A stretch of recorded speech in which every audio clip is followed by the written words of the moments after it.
জুলাই যোদ্ধাদের সঙ্গে পুলিশের ধাওয়া পাল্টা ধাওয়া, গাড়ি ভাঙচুর রণক্ষেত্র মানিক মিয়া এভিনিউ।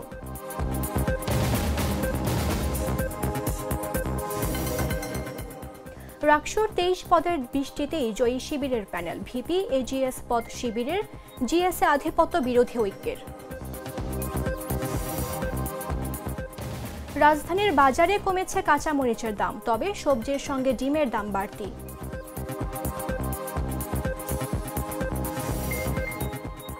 যুক্তরাষ্ট্রের সঙ্গে প্রতিরক্ষা চুক্তি নিয়ে আলোচনায় সৌদি আরব।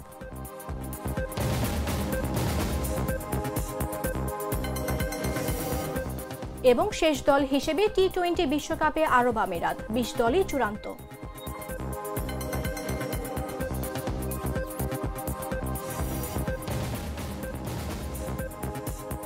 আমন্ত্রণ দুপুর 3টা নিউজে, আপনাদের সাথে রয়েছে আমি মামদুহা রাইসা।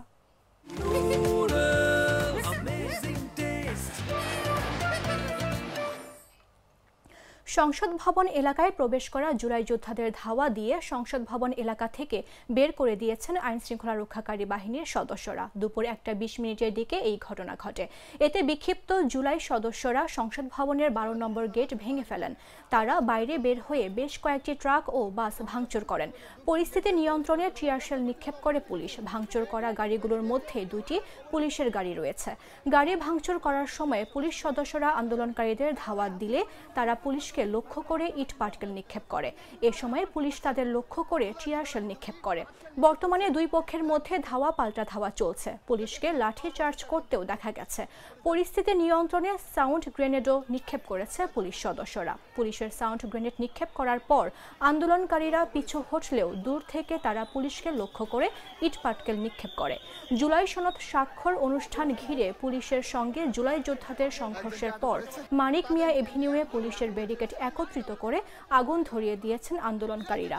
এতে ওই সড়কে যান চলাচল বন্ধ আছে। বর্তমানে পুরো এলাকা রণক্ষেত্রে পরিণত হয়েছে। এ সময় মানিক মিয়া এভিনিউয়ের সেচ ভবনের সামনে তৈরি করা অস্থায়ী তাঁবুতেও আগুন ধরিয়ে দেয় আন্দোলনকারীরা। জাতীয় সংসদ ভবনের সামনে রাস্তাটি এবং বলে রাখি কিছুক্ষণ আগে কিন্তু ধাওয়া পাল্টা দেওয়া এবং পুলিশের সাউন্ড গ্রেনেড নিক্ষেপ। রাজশাহী বিশ্ববিদ্যালয়ে কেন্দ্রীয় ছাত্র সংসদ রাকসু নির্বাচনে ভূমিধস জয় পেয়েছে বাংলাদেশ ইসলামী ছাত্র শিবির সমর্থিত সম্মিলিত শিক্ষার্থী জোট। নির্বাচনে 23টি পদের মধ্যে ভিপি জিএস সহ 20টিতে জয় পেয়েছে ছাত্র শিবির সমর্থিত সম্মিলিত শিক্ষার্থী জোট প্যানেল। বাকি 3টি পদের মধ্যে জিএস পদে স্বতন্ত্র প্রার্থী সালাহউদ্দিন আম্মার, ক্রীড়া সম্পাদক পদে নার্গিস আক্তার, বিজ্ঞান বিষয়ক সম্পাদক পদে তোফায়েল আহমেদ তোহা নির্বাচিত হন। শুক্রবার সকালে বিশ্ববিদ্যালয়ের কাজী নজরুল অডিটোরিয়ামে ফলাফল ঘোষণা করে এসব তথ্য জানান রাকসু নির্বাচন কমিশন। বিস্তারিত জাগো রিপোর্টে। রাজশাহী বিশ্ববিদ্যালয় কেন্দ্রীয় ছাত্র সংসদ নির্বাচনে ভূমিধস বিজয় অর্জন করেছে বাংলাদেশ ইসলামী ছাত্র শিবির সমর্থিত সম্মিলিত শিক্ষার্থী জোট প্যানেল। শুক্রবার সকাল 8টার দিকে প্রধান রিটার্নিং কর্মকর্তা অধ্যাপক সেতাউর রহমান ফলাফল ঘোষণা করেন। ছাত্র শিবির সমর্থিত সম্মিলিত শিক্ষার্থী জোট প্যানেলের ভিপি প্রার্থী মোস্তাকুর রহমান জয়ী হয়েছেন। তিনি ভোট পেয়েছেন 12,687টি। একই পদে নিকটতম ছাত্রদল সমর্থিত ঐক্যবদ্ধ নতুন প্রজন্ম প্যানেলের ভিপি প্রার্থী শেখ নূর উদ্দিন ভোট পেয়েছেন 3,397টি।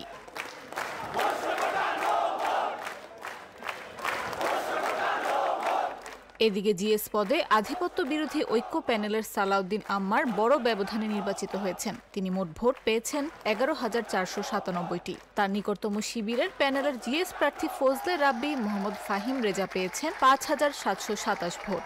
আম্মার বৈষম্য বিরোধী ছাত্র আন্দোলনের সাবেক সমন্বয়ক, ফাহিম রেজাও সাবেক সমন্বয়ক। শীর্ষ 3 পদে তৃতীয় পদ এজিএসে প্রতিদ্বন্দ্বিতা করে শিবির সমর্থিত প্যানেলের প্রার্থী এসএম সালমান সাব্বির নির্বাচিত হয়েছেন। তিনি ভোট পেয়েছেন 6,975টি। তার নিকটতম ছাত্রদল সমর্থিত প্যানেলের জাহিন বিশ্বাস এশা পেয়েছেন 5,951 ভোট। এর আগে বৃহস্পতিবার সকাল 9টা থেকে বিকেল 4টা পর্যন্ত বিশ্ববিদ্যালয়ের 9টি ভবনের 17টি কেন্দ্রে 17 হলের শিক্ষার্থীরা ভোট দেন। দিনভর পাল্টাপাল্টি অভিযোগের মধ্যে বিকেলে ভোট গ্রহণ শেষ হয়। পরে এর 4.5 ঘন্টা পর রাত 8:30টার দিকে বিশ্ববিদ্যালয়ের কাজী নজরুল ইসলাম মিলনায়তনে ভোট গণনা শুরু হয়। পরে রাত 10:30টার দিকে নারী হল দিয়ে ফলাফল ঘোষণা শুরু হয়। নির্বাচনে 10টি প্যানেল সহ রাকসুর 23 পদে 247 জন, হল সংসদে 15 পদে 17টি হলে 597 প্রার্থী এবং সিনেট ছাত্র প্রতিনিধি নির্বাচনের 5 পদে 58 জন প্রতিদ্বন্দ্বিতা করেছেন। ভিপি পদে 18 জন, জিএস পদে 13 জন ও এজিএস পদে 16 জন প্রার্থী প্রতিদ্বন্দ্বিতা করেন।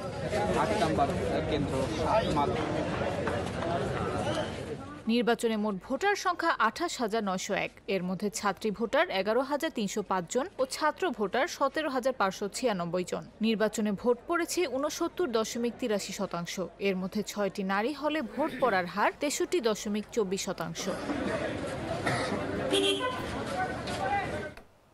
রাকসু নির্বাচন নিয়ে আলোচনার জন্য এই মুহূর্তে আমাদের সঙ্গে স্টুডিওতে উপস্থিত আছেন জাগো নিউজের country desk sub editor Kamrul Hasan Kawsar. স্বাগত আপনাকে। আপনাকে ধন্যবাদ জানাচ্ছি। কাউসার, আমরা যেমনটি দেখলাম যে দীর্ঘদিন পর কিন্তু রাকসু নির্বাচন অনুষ্ঠিত হলো। তো এই নির্বাচনে রাকসু নির্বাচনে শিবির সমর্থিত প্যানেলে কিন্তু ভূমিধস বিজয়। এটা কি আসলে বিশ্ববিদ্যালয়ের রাজনীতিতে নতুন কোনো ক্ষমতার ভারসাম্য তৈরি করলো, নাকি এটা কেবল একবারের ভোটের প্রতিফলন বলে আপনার মনে হয়? ধন্যবাদ। রাকসু নির্বাচনে শিবিরের যে ভূমিধস বিজয়, এর পিছনে তো উল্লেখযোগ্য কিছু কারণ আছে। এক নম্বর হচ্ছে যে এর আগে 3টা নির্বাচন হয়ে গেছে, আপনারা জানেন যে ডাকসু, জাকসু আর চাকসু নির্বাচন। ওটার একটা প্রভাব তো অবশ্যই ছিল ওখানে, এটা একটা বড় ফ্যাক্টর হয়ে দাঁড়াইছে ওখানে। আর দ্বিতীয়ত যে বিষয়টা, সেটা আপনি বলছেন যে আসলে ক্ষমতার ভারসাম্য কিনা। এটা কথিত আছে যে রাজশাহী ইউনিভার্সিটি আর চট্টগ্রাম ইউনিভার্সিটি শিবির ক্যান্টনমেন্ট বলে ওখানে। প্রথম থেকে এটা আমরা জুলাই পরবর্তী আমরা যেই বিভিন্ন আলোচনা বা বিভিন্ন মাধ্যমে আমরা যেটা জানলাম যে শিবির যদি প্রকাশ্যে আওয়ামী লীগ আমলে শিবির প্রকাশ্যে রাজনীতি করতে পারে নাই, তারপরেও হচ্ছে আমরা এখন জানতে পারলাম যে তাদের আসলে কাজ চলছে ভেতরে ভেতরে, তাদের একটা সেট আপ ছিল এবং কাজ চলছে। সেখানেও তাদের একটা ভালো ফিডব্যাক তারা জুলাই পরবর্তী পেয়েছে। সেটা হলো যে জুলাই অভ্যুত্থানের পরে যে 1 বছর অতিবাহিত হয়েছে, এখানে যে শিবিরের যে উল্লেখযোগ্য কাজকর্ম ছিল তারা শিক্ষার্থীদের কাছে যে পৌঁছাইতে পারছে, এটার একটা ফিডব্যাক পেয়েছে। আর সবচেয়ে বড় কথা হলো যে আমরা কয়েকটা জিনিস আমরা দেখি যে কম্পিটিশন করার জন্য তো যে 2টা প্যানেলের মোটামুটি কম্পিটিশন ছিল, সেটা হলো ছাত্র দলের আর হচ্ছে ছাত্র শিবিরের। বৈষম্য বিরোধী ছাত্র আন্দোলন থেকে যে বাকশাস হয়েছে, ওইটা তো ওইভাবে কম্পিট করতে পারে না কোনো জায়গাতেই।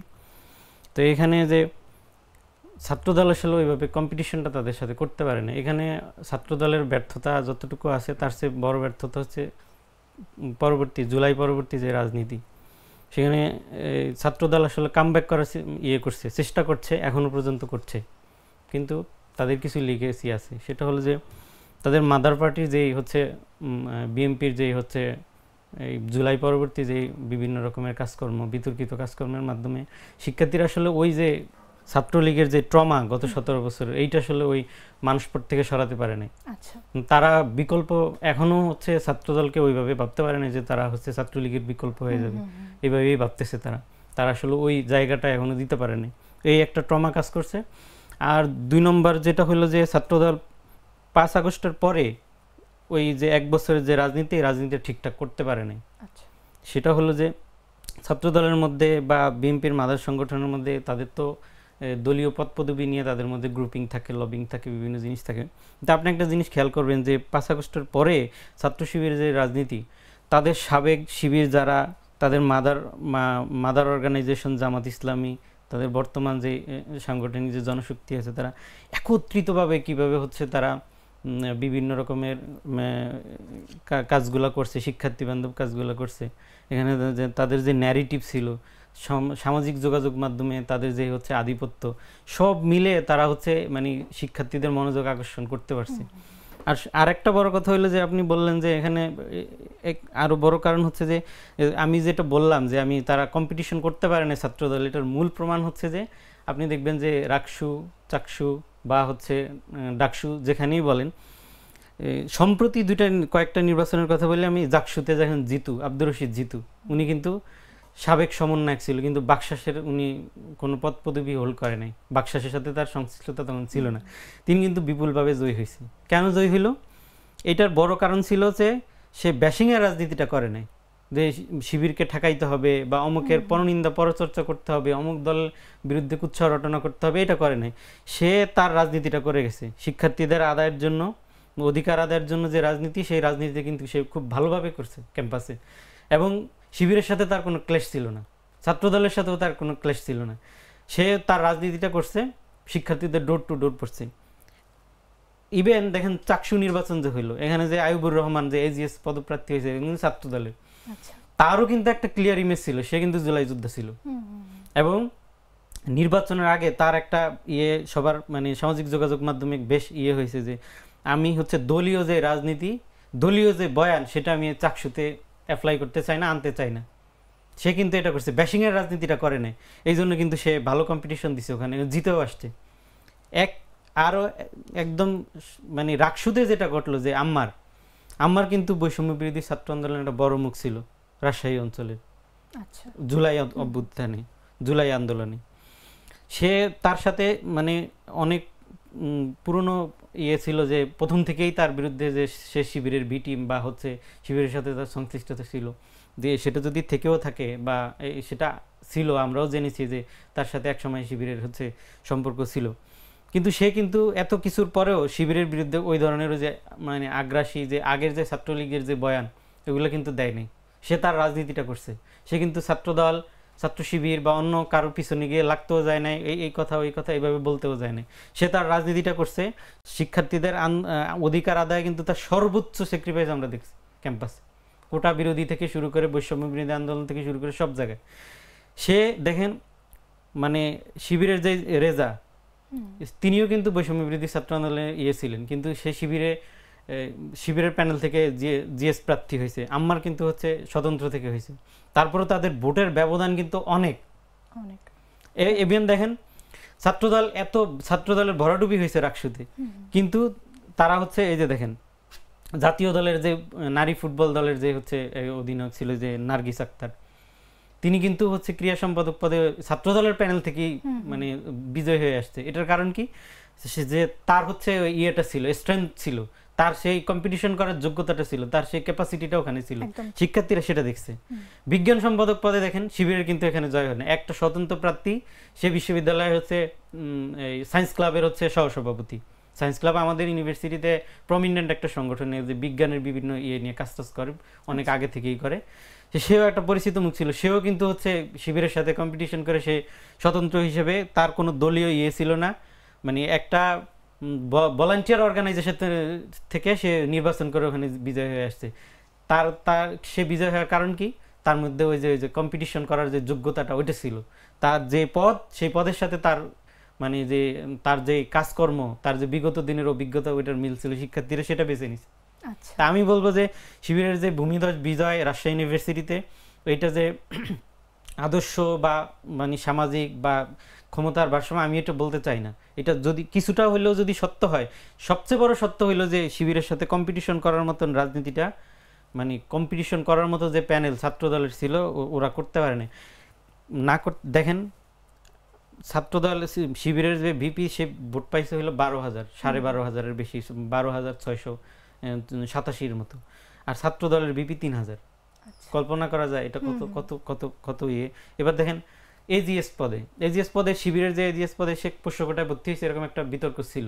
সে 5,951 মতো ভোট পেয়েছে, এবং তার যে নিকটতম প্রতিনিধি সে ছাত্রদলের এশা, জাহিন বিশ্বাস এশা, সে কিন্তু প্রচন্ড কম্পিটিশন করছে বিপির সে, তারপরে হচ্ছে জিএস এর সে ছাত্রদলের যারা কম্পিটিশন, তাদের চেয়ে বেশি ভোট পেয়েছে সে। আচ্ছা, তাহলে আরেকটু যদি জানতে চাই যে রাজশাহী বিশ্ববিদ্যালয়ের শিক্ষার্থীরা কেন প্রচলিত ছাত্র রাজনীতির বাইরে গিয়ে বিকল্প প্যানেলের প্রতি আস্থা দেখালো, এবং এটা কি সামাজিক বা আদর্শিক বার্তা কি হতে পারে বলে কি মনে হয়?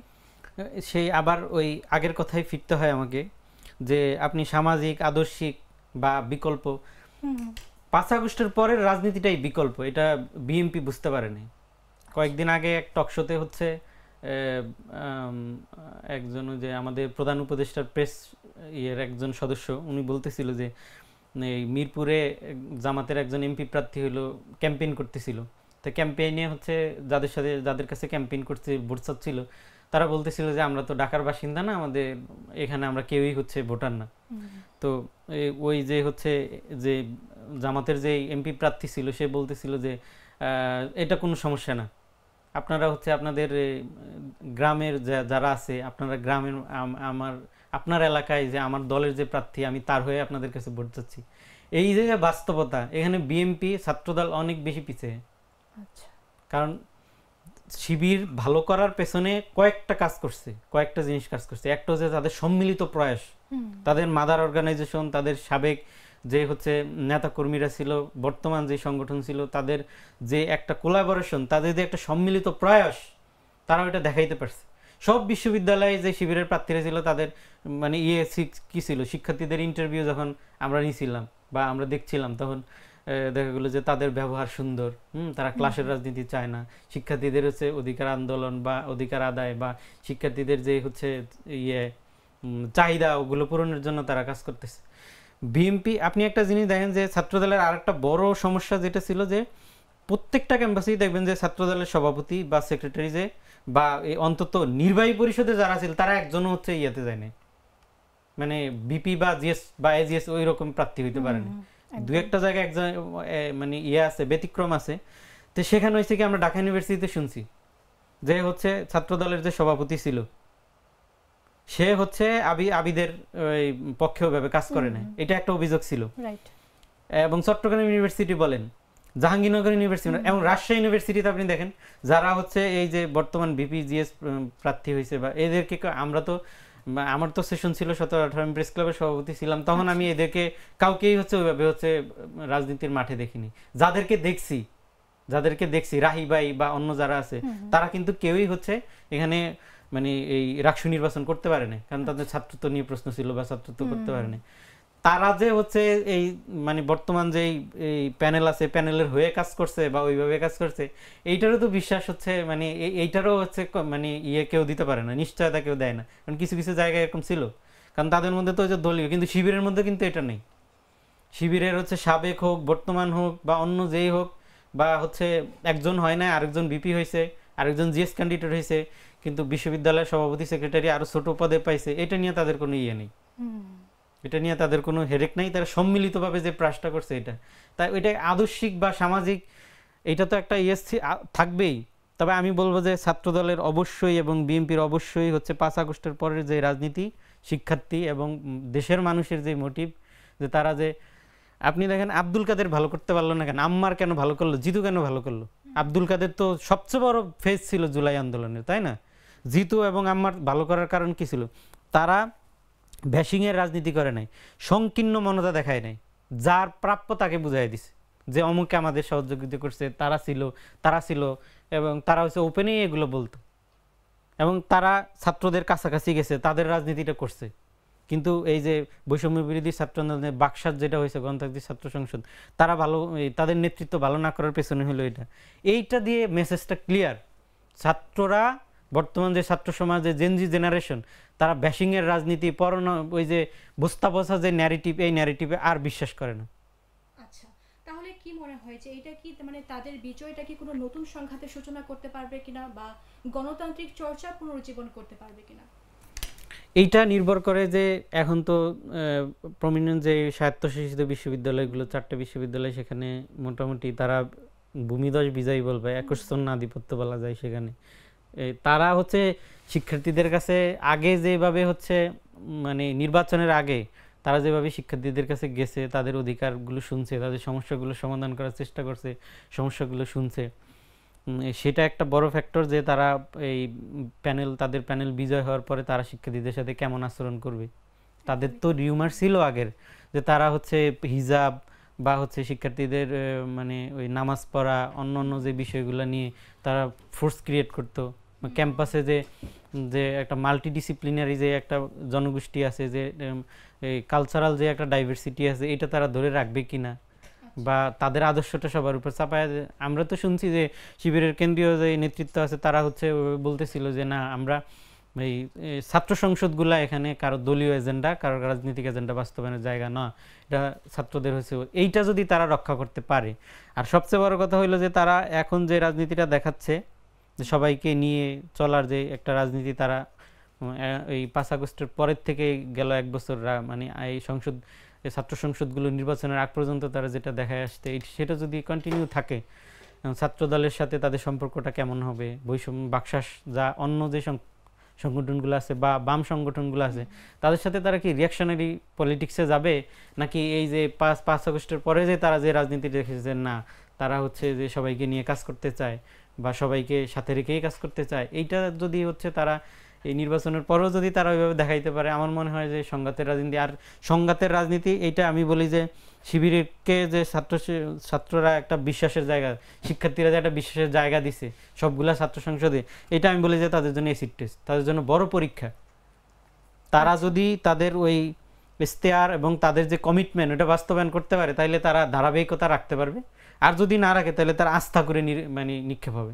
তারা আগামী 20-30 বছরও কোনোদিন হচ্ছে দাঁড়াইতে পারবে না এই যে সংসদে, শিক্ষার্থীদের আস্থাটা পাবে। যদি আমি জানতে চাই যে ছাত্রদল বামধারা যেগুলো আপনি বলছিলেন একটু আগে, এগুলো কি স্বতন্ত্র প্রার্থীদের সীমিত সাফল্য, এটা কি তাদের সাংগঠনিক দুর্বলতার প্রতিফলন কিনা বা ভোটের কৌশলগত ব্যর্থ কিনা? এটা কি ছাত্রদলের?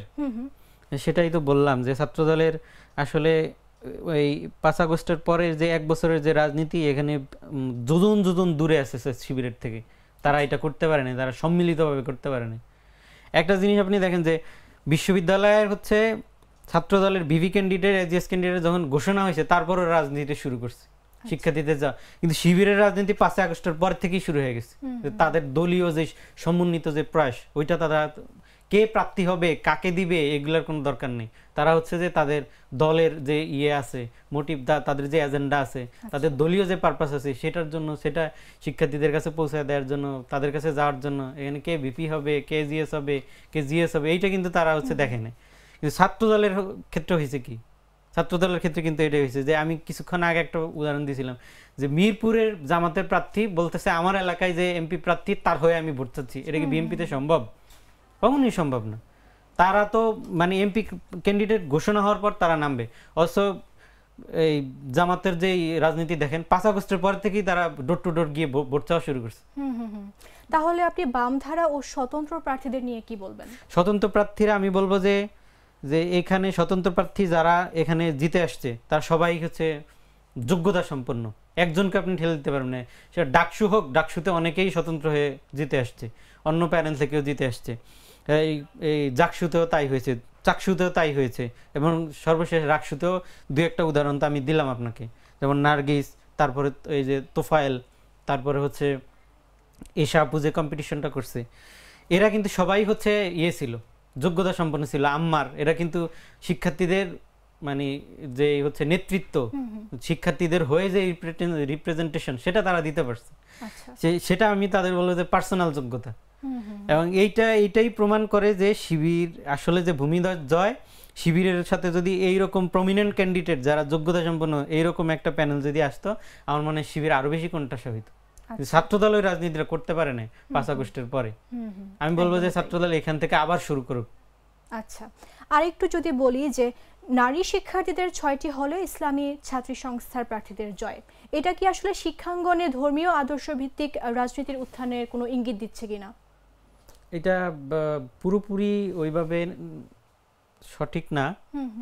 এটা হলো যে আমরা তো তখন ক্যাম্পাসে সাংবাদিকতা আমি যখন করছি তখন তো ছাত্রলীগের আমল ছিল, আওয়ামী লীগের আমল ছিল, ছাত্রলীগের একচ্ছন্ন আধিপত্য ছিল সবগুলা হলেতেই, মেয়েদের হল, ছেলেদের হল, সব হলেই হচ্ছে এই একটা ছিল। তখন আমরা দেখছি যে হচ্ছে ছাত্রলীগের যে নেত্রীরা ছিল তারা কিভাবে হচ্ছে ডমিনেন্ট করছে অন্য সাধারণ শিক্ষার্থী যারা, ছাত্রী যারা ছিল, এবং হলগুলোতে কিন্তু এই চর্চাটা মেয়েদের হলে কম ছিল কিন্তু ছিল। এখন কথা হচ্ছে যে মেয়েরা তো ধরেন রাজনৈতিকভাবে আমাদের রাজশাহী ইউনিভার্সিটির কথা এটা এইভাবে বলা উচিত না, তারপরে রাজশাহী ইউনিভার্সিটি বা অন্য ইউনিভার্সিটিতে তুলনামূলকভাবে মেয়েরা একটু রাজনীতিক সচেতন বা এই দিকে হলো মানে খুব কম ছাত্রীরাই হচ্ছে আসার চেষ্টা করে, তারা পড়াশোনা করতেছে, পড়াশোনার ওই ইয়ের মধ্যে থাকতেছে। তো এখানে এই যে শিবিরের যে তারা যে প্যানেলটা দিতে পারছে এবং যে ওই বিগত যে 1 বছরের রাজনীতি, এবং এখানেও সেই একই কথা আসবে যে ছাত্রদল হচ্ছে ওইটা প্রমাণ করতে পারে না যে না তারা ছাত্রলীগের যে রাজনীতি না করার পেছনে সবচেয়ে বড় কারণ ছিল হচ্ছে তাদের মাদার অর্গানাইজেশন বিএনপির যে 5 আগস্টের পরে যে বিচ্ছিন্নভাবে তাদের রাজনীতি লোকাল পলিটিক্স এবং অন্য অন্য জায়গায় যেমন দখল চাঁদাবাজি বিভিন্ন অভিযোগ আছে না, প্রত্যেকটা অভিযোগই তো মানে এভাবে আসছে সামাজিক যোগাযোগ মাধ্যম থেকে সংবাদ মাধ্যম সব জায়গায় কিন্তু এই অভিযোগগুলো আসছে। এইটা হলো ভীতির কারণ ছিল। এখানে ছাত্রদলের যে একক দায় এটা আমি দিতে চাই না। আচ্ছা, এবং তাদের উপরে হচ্ছে আমি বলবো যে ছাত্রদল বিএনপি থেকে ছাত্রদলকে যারা হচ্ছে অভিভাবকের জায়গা থেকে দেখে পরামর্শ দেয় তাদের এই জায়গাটা অবশ্যই ভাবতে হবে। আচ্ছা, এবং তাদেরকে ওই আগামী পুরনো যে ন্যারেটিভ ছাত্রলীগ যে ন্যারেটিভ দিত অন্যান্য শিক্ষার্থীদের ডমিনেন্ট করার জন্য, এই ন্যারেটিভ অবশ্যই এখান থেকে বের হয়ে আসতে হবে। এইটার কোনো বিকল্প নেই। যদি না আসতে পারে তাহলে হচ্ছে এভাবেই হচ্ছে প্রতিটা ক্যাম্পাসেই তাদের ভরাডুবি হবে। এবং তাদের নেতৃত্ব এই যে আদু ভাই বা এরকম যে অভিযোগগুলো আছে এখান থেকে বের হয়ে আসতে হবে।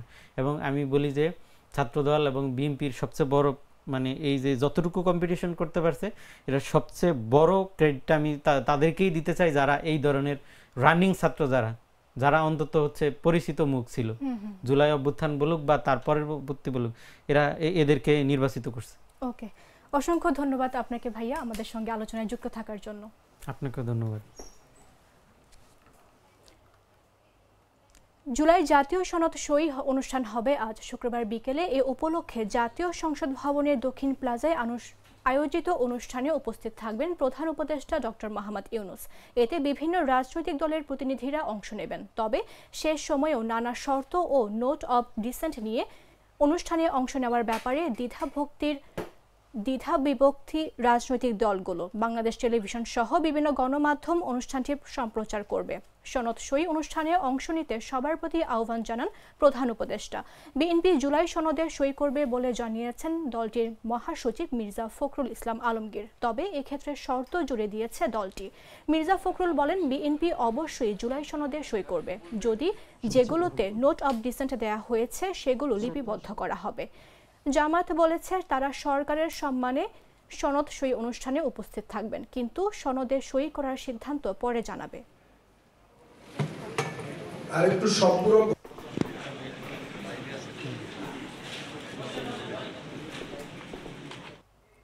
এদিকে জুলাই জাতীয় সনদের সই না করা এবং সনদ সইয়ের অনুষ্ঠানে না থাকার সিদ্ধান্ত নিয়েছে জাতীয় নাগরিক পার্টি এনসিপি।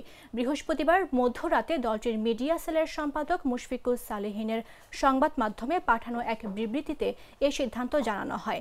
বিবৃতিতে বলা হয়, শুক্রবার জুলাই সনদ স্বাক্ষর অনুষ্ঠানে এনসিপি অংশগ্রহণ করবে না। এনসিপি মনে করে যেহেতু এই স্বাক্ষর অনুষ্ঠানের মধ্য দিয়ে আইনি ভিত্তি অর্জন হবে না, এটা কেবল আনুষ্ঠানিকতার মধ্যে সীমাবদ্ধ থাকবে। সেখানে বলা হয়, এনসিপি বহুবার স্পষ্টভাবে আইনি ভিত্তির প্রয়োজনীয়তার কথা জানিয়েছে।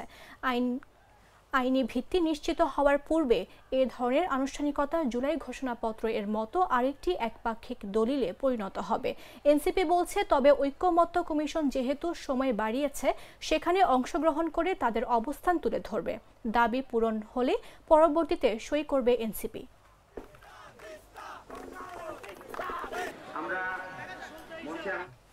সপ্তাহের ব্যবধানে বাজারে অধিকাংশ সবজির দাম কেজিতে 10 থেকে 20 টাকা পর্যন্ত কমেছে। এতে সবজির দামে স্বস্তি না ফিরলেও নতুন করে অস্বস্তিও নেই। অন্যদিকে সপ্তাহের ব্যবধানে বাজারে ফার্মের মুরগির ডিমের দাম ডজনে 10 টাকা বেড়ে খুচরা দোকানে বিক্রি হচ্ছে 150 টাকায়। শুক্রবার রাজধানীর সেগুনবাগিচা, শান্তিনগর, রামপুরা ও মালিবাগ সহ বিভিন্ন এলাকার বাজার ঘুরে এমন তথ্য পাওয়া যায়।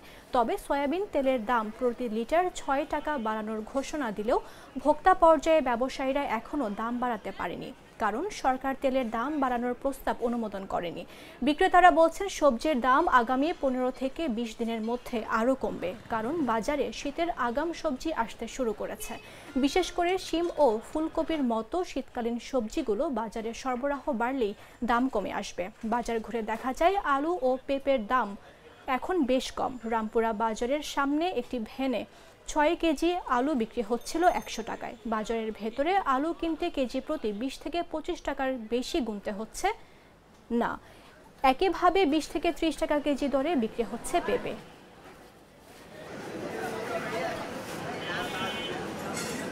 রোজকার সাধারণ খাবার এখন হবে অসাধারণ। প্রাণ স্বাদের মশলা, স্বাদ বাড়ায়, ঘ্রাণ ছড়ায়। রাজধানীর মালিবাগে আলোচিত ফরচুন শপিং মলের স্বর্ণের দোকান থেকে 500 ভরি স্বর্ণ চুরির ঘটনায় 4 জনকে গ্রেফতার করেছে ঢাকা মহানগর গোয়েন্দা পুলিশ ডিবি। শুক্রবার সকালে ডিএমপি মিডিয়া সেন্টারের এক সংবাদ সম্মেলনে চাঞ্চল্যকর স্বর্ণ উদ্ধারের ঘটনা ব্রিফিং করেন ডিবির অতিরিক্ত পুলিশ কমিশনার মোহাম্মদ শফিকুল ইসলাম। তিনি বলেন, 190 ভরি স্বর্ণ, 93.5 গ্রাম রূপা, নগদ 1,77,200 টাকা এবং একটি মোটরসাইকেল উদ্ধার হয়েছে। গ্রেফতার 4 জনই সংঘবদ্ধ চোর চক্রের সদস্য। তাদের কাছ থেকে উদ্ধার করা স্বর্ণালংকারগুলো শম্পা জুয়েলার্সে বলে প্রাথমিকভাবে নিশ্চিত হয়েছে পুলিশ। শফিকুল ইসলাম আরও বলেন, তথ্য প্রযুক্তির সহায়তায় এই ঘটনার মূল অভিযুক্তদের শনাক্ত করে ডিবি পুলিশ। পরে দেশের বিভিন্ন প্রান্তে অভিযান চালিয়ে চক্রের 4 জনকে গ্রেফতার করা হয়। চক্রের এক সদস্যদের বাড়ির খড়ের গাদা থেকে 150 ভরির বেশি স্বর্ণালংকার উদ্ধার করা হয় বলেও জানান তিনি। ফরচুন শপিং মলে গত 8 তারিখ দিবাগত রাত্রে অর্থাৎ 9 তারিখে ভোরবেলা একটা দুর্ধর্ষ চুরির ঘটনা ঘটে। এই চুরির ঘটনায় একটা মামলা দায়ের হয় রমনা থানায়। তাই এই ঘটনা সম্বন্ধে আমি যেটা বলবো যে তারা অত্যন্ত সুকৌশলে কাজটা করেছে। তারা প্রায় 3 মাস ব্যাপী এটা রেকি করার পর ঘটনার আগের দিন তারা আসছে মার্কেটে এসে মার্কেটের বাথরুমের জানলাতে একটা খুব চিকন সুতা বেঁধে রেখে এই সুতাটা ইউলুপ করে নিয়ে যে আমাদের ওই পিডব্লিউডি যে কোয়ার্টার আছে কোয়ার্টারে ওখানে রেখে গেছে ওরা। এবং বাথরুমের ভিতর দুটো যে বোরকা আপনারা দেখলেন, এই বোরকা দুটো রেখে গেছে। রাত্রে এসে ওই সুতের মাথায় রশি বাঁধছে, বেজে টেনে রশিটা উপরে তুলে রশিটা গিট্টু দিয়ে এই রশি দিয়ে তারা এই উঠে গ্রিল কেটে তারপরে মার্কেটের ভিতরে। টাঙ্গাইলের ঘাটাইলে একটি সুতার মিলে ভয়াবহ অগ্নিকাণ্ডের ঘটনা ঘটেছে। এতে প্রায় কোটি টাকার ক্ষয়ক্ষতি হয়েছে। বৃহস্পতিবার রাত 10:30টার দিকে উপজেলার গুরুগ্রাম হাজিরনগর এলাকায় এ ঘটনা ঘটে। প্রত্যক্ষদর্শী ও মিলের শ্রমিকরা জানান, হঠাৎ করে মিলের ভেতর থেকে ধোঁয়া ও আগুন দেখা দিলে তারা স্থায়ীভাবে আগুন নেভানোর চেষ্টা করেন। খবর পেয়ে ঘাটাইল ফায়ার সার্ভিসের একটি ইউনিট ঘটনাস্থলে পৌঁছে কাজ শুরু করে। পরে ঘাটাইল ও কালীহাতি ফায়ার সার্ভিসের আরও 3টি ইউনিট যুক্ত হয়।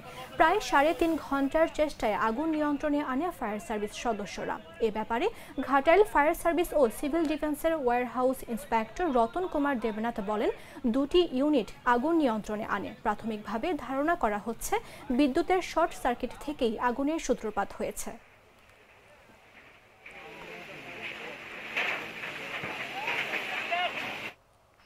দীর্ঘ প্রায় 17 ঘন্টা পর চট্টগ্রাম রপ্তানি প্রক্রিয়াজাতকরণ অঞ্চল সিইপিজেড পোশাক কারখানায় আগুন নিয়ন্ত্রণে এসেছে। তবে আগুন এখনও পুরোপুরি নেভেনি। ফায়ার সার্ভিস, সেনাবাহিনী, নৌবাহিনী ও বিমান বাহিনীর সদস্যরা রাতভর চেষ্টা চালিয়ে আগুন নিয়ন্ত্রণে আনে। শুক্রবার সকাল 7:25 আগুন নিয়ন্ত্রণে আসে বলে জানিয়েছে ফায়ার সার্ভিস। এ ঘটনায় ফায়ার সার্ভিস ও ইপিজেড কর্তৃপক্ষ পৃথক 2টি তদন্ত কমিটি গঠন করেছে। ফায়ার সার্ভিসের পরিচালক তাজুল ইসলাম ইপিজেড কর্তৃপক্ষকে ধন্যবাদ জানিয়ে বলেন, দ্রুত সবাইকে বের করে নেওয়ার জন্য কৃতজ্ঞতা প্রকাশ করছে। এটি একটি পাওনা, তাই হতাহতের ঘটনা নেই। তিনি আরও বলেন, ভবনটি বহুমুখী কাজে ব্যবহৃত হতো। 4টি ফ্লোরে গুদাম ছিল, সেখানে ডাক্তারদের গাউন তৈরি হতো। দাহ্য পদার্থ পুড়তে সময় লেগেছে। ভবনটি দুদিকে খোলা, পাশের ভবন ছিল খুবই কাছে, তাই আমাদের বেগ পেতে হয়েছে। ভবনটি কোড মেনে করা হয়নি, তাই ফায়ার ফাইটাররা পৌঁছাতে পারেননি।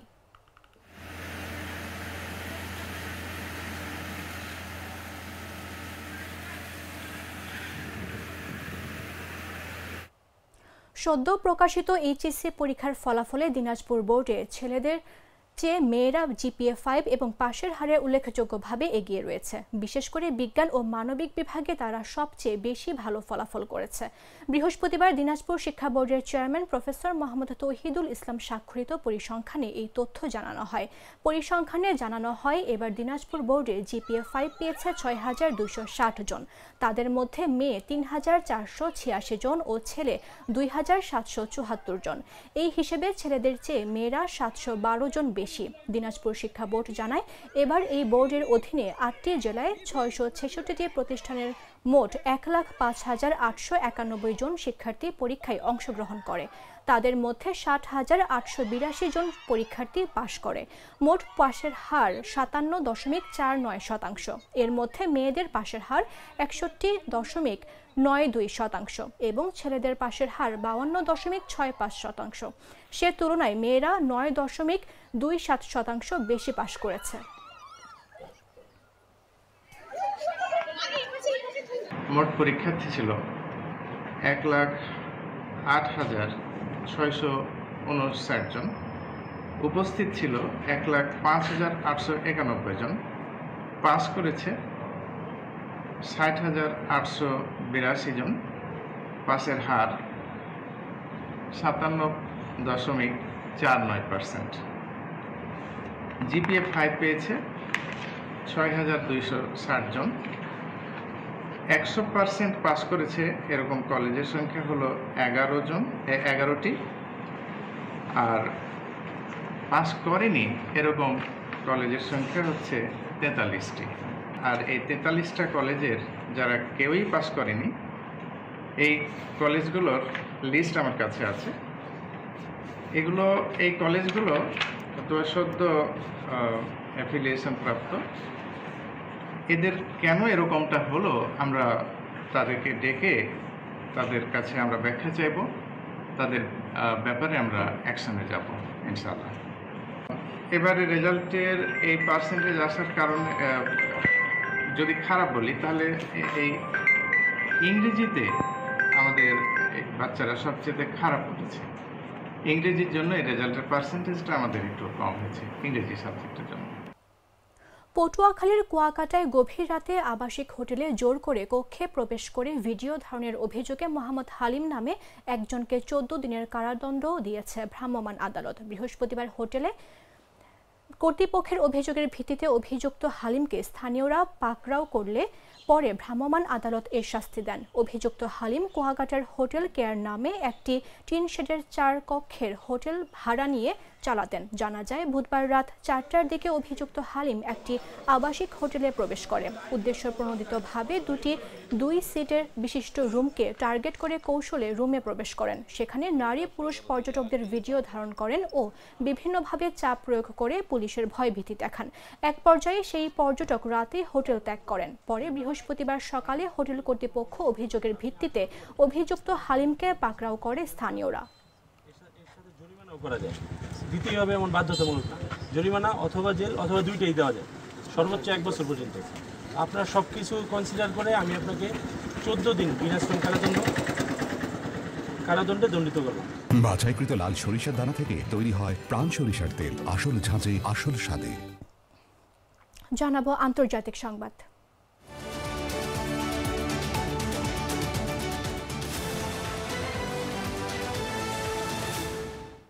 সৌদি আরব যুক্তরাষ্ট্রের সঙ্গে একটি প্রতিরক্ষা চুক্তি নিয়ে আলোচনা করছে, যা আগামী মাসে ক্রাউন প্রিন্স মোহাম্মদ বিন সালমানের হোয়াইট হাউস সফরের সময় সই হতে পারে। সংবাদ মাধ্যম ফাইন্যান্সিয়াল টাইমস এমন তথ্য জানায়। প্রতিবেদন অনুযায়ী আলোচনায় যুক্ত এক সাবেক মার্কিন প্রশাসনিক কর্মকর্তা জানান, ক্রাউন প্রিন্সের সফরের সময় চুক্তি সইয়ের বিষয়ে আলোচনা চলছে, তবে বিস্তারিত এখনও চূড়ান্ত হয়নি। প্রতিবেদনে বলা হয়, আলোচ্য চুক্তিটি যুক্তরাষ্ট্র কাতার প্রতিরক্ষা চুক্তির অনুরূপ, যেখানে যুক্তরাষ্ট্র প্রতিশ্রুতি দিয়েছিল যে কাতারের ওপর যে কোনো সামরিক হামলাকে আমেরিকার ওপর হামলা হিসেবে গণ্য করা হবে। এই কাতার চুক্তি স্বাক্ষরিত হয় ইসরায়েলের দোহায় হামাস নেতাদের হত্যা প্রচেষ্টার পরপরই।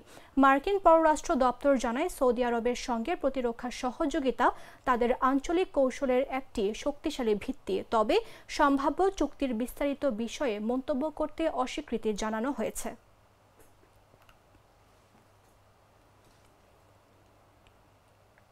পাকিস্তানের প্রধানমন্ত্রী শাহবাজ শরীফ বলেছেন, যদি আফগানিস্তান সংলাপের মাধ্যমে চলমান সংঘাতের সমাধান চায় তাহলে আলোচনায় বসতে প্রস্তুত পাকিস্তান। এর আগে দুই দেশের মধ্যে কয়েকদিনের তীব্র সংঘর্ষ ও বিমান হামলার পর একটি অস্থায়ী যুদ্ধবিরতি কার্যকর হয়েছে, যা এখন পর্যন্ত বেশিরভাগ ক্ষেত্রেই টিকে আছে। দক্ষিণ এশিয়ার প্রতিবেশী দুই দেশ সাম্প্রতিক সময়ে সীমান্তে ভূমি ও আকাশপথে সংঘর্ষে লিপ্ত হয়েছে, যেখানে পাকিস্তানের বিমান হামলায় ডজন খানেক শতাধিক মানুষ নিহত ও শতাধিক আহত হয়। এর আগে বুধবার দুই পক্ষ ৪৮ ঘণ্টার যুদ্ধবিরতিতে সম্মত হয়। বৃহস্পতিবার ইসলামাবাদে মন্ত্রিসভার বৈঠকে প্রধানমন্ত্রী শরীফ বলেন, আফগানিস্তানের লাগাতার সন্ত্রাসী হামলার পর পাকিস্তান ধৈর্যের সীমায় পৌঁছালো, তাই পাল্টা জবাব দিতে বাধ্য হয়েছে। তিনি আরও বলেন, যদি তারা যৌক্তিক শর্তে আলোচনায় আসতে চায় এবং সংলাপের মাধ্যমে সমাধান চায় তাহলে পাকিস্তান প্রস্তুত।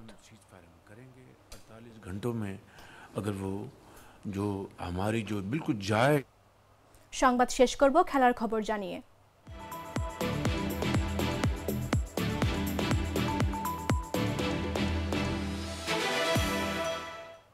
শেষ দল হিসেবে 2026 টি-20 বিশ্বকাপে জায়গা করে নিল সংযুক্ত আরব আমিরাত। বৃহস্পতিবার এশিয়া প্যাসিফিক অঞ্চলের বাছাইয়ে জাপানকে 8 উইকেটে হারিয়ে বিশ্বকাপে খেলা নিশ্চিত করে আমিরাত। আগামী বছরের ফেব্রুয়ারি-মার্চে যৌথভাবে ভারত ও শ্রীলঙ্কায় হবে টি-20 বিশ্বকাপ। এ নিয়ে বিশ্বকাপের 20টি দলই চূড়ান্ত হয়ে গেল। ওমানের আল আমিরাতে ক্রিকেট গ্রাউন্ডে অনুষ্ঠিত সুপার 6-এর ম্যাচে টসে হেরে ব্যাটিংয়ে নেমে জাপান 9 উইকেটে 116 রান করে।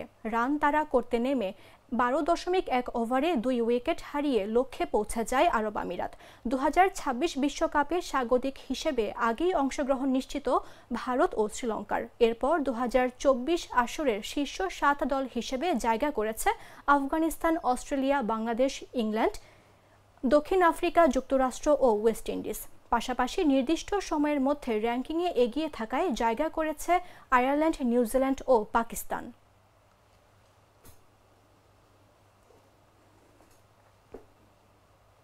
সংবাদ শেষ করার পূর্বে শিরোনামগুলো জানিয়ে দিচ্ছে আরও একবার।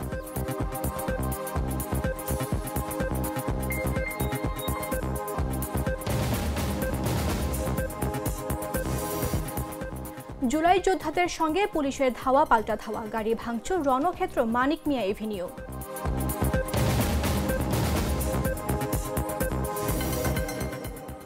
রাকসুর 23 পদের 20টিতেই জয়ী শিবিরের প্যানেল। ভিপি, এজিএস পদ শিবিরের, জিএসএ আধিপত্য বিরোধী ঐক্যের। রাজধানীর বাজারে কমেছে কাঁচামরিচের দাম, তবে সবজির সঙ্গে ডিমের দাম বাড়তি।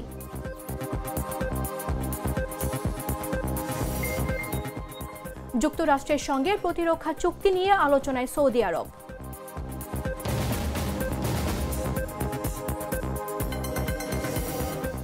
এবং শেষ দল হিসেবে টি-20 বিশ্বকাপে আরব আমিরাত, 20 দলই চূড়ান্ত।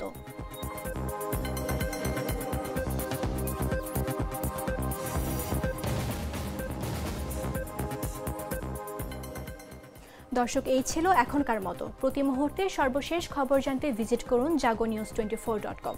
ফলো করুন আমাদের ভেরিফাইড ফেসবুক পেজ এবং সাবস্ক্রাইব করুন জাগো নিউজের ইউটিউব চ্যানেল। ধন্যবাদ সবাইকে।